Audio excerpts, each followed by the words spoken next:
hammers pounding, cooperative chatter, buzzing of saws, and maybe even a donut or two and a cup of coffee. All are familiar sights, sounds, and smells on location of a Habitat for Humanity build. Today on our Community Connection piece, we have Dana Jelinek, who has served as the Executive Director for Habitat for Humanity for over 10 years. She's here today to tell us about the Habitat application process and to find out if you qualify by listening to all of her guidelines. I'm going to redo that part. 3, 2, 1. Today on our Community Connection piece, we have Dana Jelinek, who has served as the Executive Director for Habitat for Humanity for over 10 years. She's here today to tell us about the Habitat application process and to encourage citizens to apply if they qualify. Thanks for joining us today. Thank you. We're glad to have you back in the studio. We know we've had you here before, so it's nice to have you back. Thank you very much. And I know you're busy, you're in the midst of your application process, but before we get started with that, I wanted to first give you a chance to tell our viewers out there a little bit about your organization, maybe your purpose, your mission, things like that. Well, Habitat for Humanity is part of a larger organization called Habitat for Humanity International. Okay. And what we do with Habitat is we work with low-income families who are in need of improved housing and just can't seem to get a home on their own. What we do is we build homes in partnership with those families, and then we sell those houses at what it costs to build and with a no-interest loan. And then the mortgages that are paid to us from those families are in turn used to build more homes in the community. So this is an organization that's nationwide, worldwide, is that correct? It's actually worldwide, okay. And we are one of, I believe, 16 affiliates in the state of Nebraska, but we also work with affiliates that are in Guatemala. We help and assist in some projects there as well. It's exciting. I didn't realize that. So, well, you're in the midst of your application process, and I know people have been inquiring about it and the deadline's coming up. So first of all, can you just tell us a little bit about what that application process is like, how it works? Because we can't build homes for everybody that qualifies, we have to go through an application process. And basically what Habitat for Humanity does is we look for people that maybe are low income, between the 30 and 60% of median income, that have the ability to pay a no-interest home loan that is based on the cost to build the home. And because we use volunteer labor, the cost of the home is significantly lower than if it was a new home built by a contractor. So we're working with those folks who wouldn't be able to obtain a home on their own. So they do have to have the ability to pay. But a big portion of what we do is we partner with the families. And that partnership means that they have to contribute 500 hours of sweat equity, which is work with Habitat, and it might be working on their home, working on education programs that we have, and then also working with fundraisers and different activities. So instead of asking for a down payment, we're asking for their partnership. So as a lot of times that 500 hours, is that divided maybe amongst a family, or is that per individual that's in that home, or how does that work? It is actually per family, okay. But they have to be 16 years of age and older to work on a construction site, and we don't allow sweat equity hours for anyone under 11. Okay. So maybe 11-year-olds could come in and put labels on newsletters or things like that. Help out. So, well, you said there's certain people that can apply. Is this program now, do you have to be in Hall County to apply, and what are some of the qualifications? Our service area is actually Hall, Hamilton, Howard, Merrick, and York counties. However, the application period right now is for homes to be built in Grand Island. Okay. Now, anybody in one of those 5 counties could apply for a home in our area, just knowing that the homes that we are picking families for right now would be in Grand Island. Okay. And what we have to do first is we ask them a series of questions to see if they meet basic qualifications. So I do have one of our application questionnaires here, and it talks about residency, how long have they lived in the area, because we want to make sure that they are committed to this area before we would start building. So 1 year is required of residency in our service area. We do ask about their income because we need to, by Habitat for Humanity international guidelines, choose families between 30 and 60% of the median income, and that's based on family size. So if somebody asks me out in public, what is the income requirement? I really can't tell them. I have to look at a chart. So they could just contact you and you can kind of go through that with So them. it's a good idea for them to kind of get an idea of what their yearly income is. Now, right now, it's kind of easy because people are looking at their taxes. So they maybe have a little bit better idea of what their yearly income is. If they don't, they just need to know what their gross is, gross pay per paycheck. Now, gross would be how much money they make before taxes and insurance and those things are taken out. So we do want to actually target at least 50% of median income and lower. However, in the group of families that we are choosing, we could actually choose maybe one at a higher income and then others at lower income, so our average for the group of families that we're selecting is 50% or lower. So it'd be a good idea they have that information ahead of time before they call you, so you can kind of help them out. Correct. Okay. Other things are, what is their housing situation now? Are they living in some place too small? Are there deficiencies with their housing? Maybe their heating is really extreme, or maybe leaky windows. It could even be that where they're living, they're choosing to live in someplace a little bit nicer, but they really can't afford it. It's beyond their means. Okay. So we need to kind of identify what the needs are for that family as far as housing. And then there's the ability to pay. We want to make sure that, because Habitat is not giving away homes, what we're doing is we're selling the homes with that no interest loan. We have to know that those families can actually pay their mortgage, pay their other bills, and then also any debts that they might have, like a car loan. We don't want to put any family into a situation where they're moving into a home and then lose it because they can't afford it.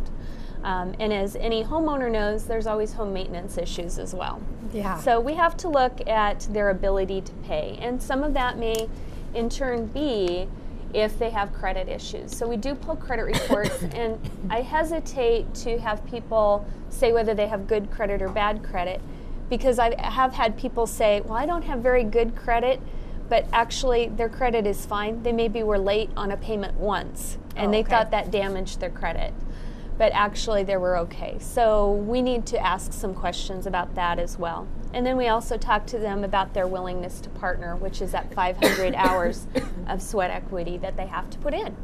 So after they get that information to you, then what happens next, Dana? Then they can do this either in the office or over the phone. Okay. But once we have gone through the pre-screening process and determined that they meet the basic qualifications, then they can come in for an application. Okay. And our office is open from 8 to 4:30 Monday through Friday, and we're in the St. Stephen's Community Center building at 410 West 2nd Street in Grand Island. We do ask that everybody applying has to come in to pick up their application. Now, if that 8 to 4:30 doesn't work, they can make an appointment and we can meet them after hours. But the reason is we want to make sure that when we're going over the application, everybody that's applying understands what is required in the application. Now, is that application process a long one, and is it going to take some time to do, so allow plenty of time, or what's that look like? What we do is we have them take the application out with them. Okay. We go over it with them, but then they will need to take it home because there are documents that they need to research. They need to get maybe their numbers for their accounts for maybe checking or savings. They need to provide supporting documents. So it's not something that anybody can do in the office. They do need to take it with them. So if they have questions that maybe they don't think about when they're going over the application with us, they can always give us a call and we can answer those as they're filling out the application. So would you encourage those people that are going to fill out application to allow a few days to get that done if they need some documentation of certain things and stuff? Yes, they may even have to wait until they get a bill in, because we do, as part of our supporting documents, we need tax returns, we need pay stubs, we need some bills and bank statements. So it may be a time of a month where they don't have the documents yet. So it's nice to pick up an application early and allow some time, and then our deadline is March 15th. So there is a little bit of time, but don't procrastinate. Yeah, I know it's easy to do. That's the reason I brought that up. What would be some maybe words of encouragement out there to our viewers? They're maybe thinking about picking up an application or talking to you, but don't know if they have the time, or what would you say to them? We've had several people that have applied that didn't think that they would qualify, and then they were surprised to find out that they did. Okay. You know, it never hurts to fill out the paperwork. You know, it might seem like it takes a long time and it's drawn out, but it's really good information to have for yourself too. If you aren't selected, at least it's a nice little self-analysis. You kind of get an idea of where you are personally. But we also have a lot of people that just don't want to put themselves out there. They're kind of scared to apply because they don't want to not be accepted. Yeah. And we can always take applications year after year too. We have families that have applied for multiple years, and then maybe on the second or third time were accepted. So you encourage them, if they would happen to not get it the first time, to go ahead and fill it out again. And those families kind of had a leg up because they'd filled out the paperwork before and they knew what to expect. A little bit more about what it was about. Once again, let's talk about when's the applications due, and do they need to drop them off in person, or what's your guidelines there? The applications are due by on March 15th is the deadline. Okay. But they will need to bring them in because there's all this supporting documentation that they need to have, and we can copy that in the office so that they don't have to copy things and pay for the copying themselves, and maybe copy things that we don't need. Okay. Because maybe in a tax return there are many pages and we don't need all the pages. So it's best to bring those in, and then when we're going over them, we might see that there is an error in the application and we can get it corrected right away. So bringing it in person is best. And so you're going to get all these applications in. Now what? Now are you the one that's going to look over them all, or how are you selecting the people to participate? The two of us in the office, we process the information, but we are not the ones that do the selection. There is a committee of individuals from different areas and different backgrounds that review all the applications and the supporting documents. And those might be, we've got people in banking, we have people in education, health and human service arenas. So a lot of different backgrounds that they are looking at those applications from. And I think it gives a very good perspective of people because those folks are looking at those applications very differently from one another. It sounds like you got a good variety of people behind there working on it. And they're very good at reviewing those documents. And when people think that we just kind of go around town and say, well, that person looks like they need to have a house, it's not how it works at all. It's very long and involved. Once this committee decides who most closely matches our criteria, then they will set aside an education session, which I will usually run, and it's about habitat and what habitat is like, what our mortgages are like, what we would expect of them, what they would expect of us, and then see if it truly is a good fit for them. We have had some people in the past, not many, thank goodness, but some people back out at that point because it was different than what they thought it was going to be. So it's good you take the time to visit with them. So it's usually an hour to an hour and a half talking about what can be expected. And then from there, we do interviews with the committee. So the committee would bring in the individual families that are meeting the criteria the closest and do interviews and talk to them about what their situation is, kind of get to know them a little better. And from there, we do home visits. So we will go to the home in which they're living, whether it's a trailer or an apartment, a rental house, whatever it might be, and kind of see what their situation is a little better. And each step we take, we get to know those families better too, and get to know if they're a real good match for Habitat, what their need level is. So it's a very eye-opening process. You probably get to be kind of close to some of those families, huh, after 500 hours spent working with them and on location and stuff. How many homes do you typically build a year? Does that depend on your income levels for your organization, or how's that decided? It does kind of depend on our income. We have grants that we get from time to time. We really rely on individual donations as well. Our Cans for Habitat is a good program that pays for at least one or maybe half a house a year, depending upon what the prices are for aluminum. But depending upon what we have coming in for income and who is available to supervise the homes, because although volunteers provide a lot of the volunteer labor, we do have to have a contractor or somebody very knowledgeable in construction on site to lead the project. And that's really been the most difficult thing for us, is to find those people. So depending upon all those different things and maybe lot availability, we might build 4 to 6 homes a year. That's a lot. This year great. we are anticipating that we will complete 4 homes and possibly start 2 more by the end of the calendar year.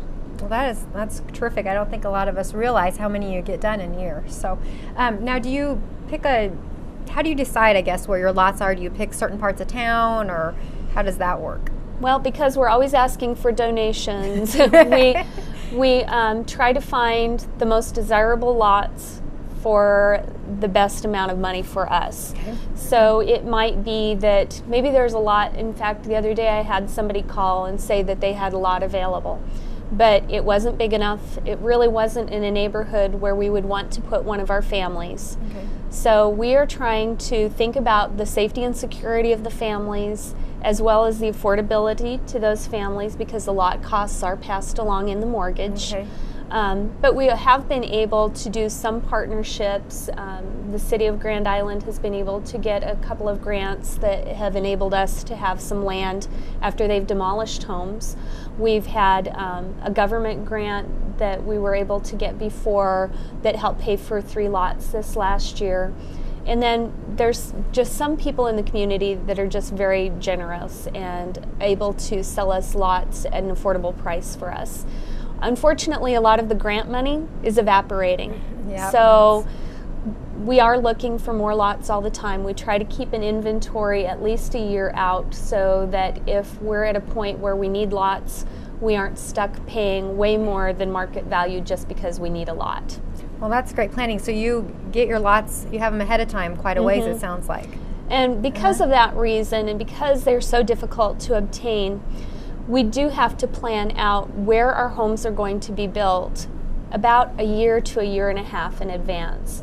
So the families that we work with do not have an option on where their homes are built, but we do the best that we can to make sure that it's a place where they would be comfortable living. And now, are the homes that you're building, are they almost all built the same? I mean, do they have the same number of bedrooms, or does that vary upon the family size and stuff like that? We have a standard plan for our homes, and because we kind of standardize our homes, it also helps to keep them affordable. That's because we know what materials we're going to need. It's also helpful to the volunteers that come out. If they come out regularly, they get to know exactly what's happening at what time. We do build larger houses when the family size is larger. The kind of rule of thumb is 2 children of the same sex per bedroom. Okay. So if it's a larger family, then you would add bedrooms accordingly. We do not do basements. We do crawl spaces so that there is a place to go in case of an emergency. But really, the old adage of basements are the cheapest part of your house is really not true. Not true. It is not true. Basements cost a lot more money to build. So in order to keep our homes affordable, we would much rather put a family into a home than not. Yeah, and you'd be able to serve more people that way to be able to do that. Now, you went through this application process, your committee has met, and you've decided who you're going to work with on the process. What happens now? What's the next thing then? Well, once they're selected, we actually sign a contract with them. So it's our partnership agreement where they commit to their hours, we commit to build the house. So from that point, they actually start taking education classes and start their sweat equity hours. And the education classes are included in that, but we have at least 20 hours of home ownership education that we provide. The big portion of that is financial management. So it could be talking about budgeting, it could be talking about credit and what credit is, how to have good credit. It could be on simply how to buy things at the best price. So we have at least 6 sessions on financial management issues. And have you found that that's really helped out and helped those families be able to maintain their homes? I think for some families, it's kind of an eye-opener. They've known that they've needed to do something for a while, and this is kind of the push in the right direction to actually get a budget started. Now, some of our families are exceptional budgeters to begin with, Are they? and is one of the reasons why they were selected, because we knew that they were good at money management and would be able to afford their home. But it's always interesting to find out where you're spending your money. Yep. And you So and you write I, it down. you and I can benefit from these classes too. It's like, Uh-huh. how much money do we spend on a pop a day or a coffee, and adding that up, and where does that money go? So those are really interesting, and we always have somebody that either is in financial management as a profession or has some expertise in that area leading those. And then we have classes on basic home maintenance, tools, interior painting, what products to use and when to use them, how to clean out your brushes and rollers. We have actually room planning, which maybe sounds more like a decorating class, but we don't want our families to go out and they have a new home, buy some new furniture and find out it does not work in the space that they have. It's good planning ahead. So there are lots of different things that we provide as education to help them be better homeowners and really good neighbors too. And 2 of the classes we have are on lawn care, because most of the families that we work with have never had a lawn, so would not know the first thing about what to do about mowing schedules, watering schedules, when to fertilize. There's a lot that goes into And there caring is. for. And any of our families who've been in their houses for years can come back to any of those classes as well. Oh, really? Okay. So And- if they need and- some more refresher courses or whatever, Exactly. come back. How long does it usually take? It probably depends on the size of the home, I'm assuming, but from the start of the building to the end process. Usually a 3-bedroom home takes about 14 or 15 weeks to complete. So you're getting it done pretty fast. So we do have homes that overlap. So we might be starting a house one time while we're finishing another home. So most of the year we have at least 2 volunteer opportunities for groups in the community. And we do need groups to work on all of our homes. We can't build the homes without volunteers from the community, and they don't need to be skilled. Okay. You've been on a I've construction site, helped not out. to say that you're not I'm skilled. Okay, thanks, Dana. You were taking wonderful pictures. Yeah, exactly.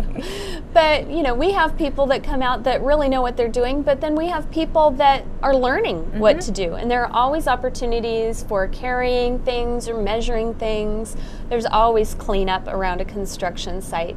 And I've talked to a couple of women in particularly who said that they didn't think that they would have anything to do on a construction site, and were pleasantly surprised and a little empowered that they were able to do things they had never thought that they could do.